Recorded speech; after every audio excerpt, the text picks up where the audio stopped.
Hello, investors! Here's our PSEi Technically Speaking commentary for the week.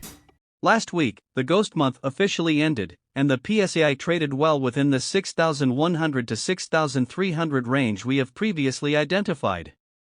However, despite trading above the 6,100 support area, the benchmark closed at 6,126 last Friday, which exhibits a breakdown from what seems to be a flag pattern. A flag formation is a continuation pattern, and this means that if the pattern is broken, the prevailing trend will continue. Measuring the height of the flagpole and looking at the MACD and RSI indicators, the next support of the PSEi is pegged at 5,700, where its October 2022 low is. With last Friday's closing, it appears that investors are looking for more than just the end of a ghost month to propel the market higher. Like these ideas? Take action and log into your BDO Securities account today.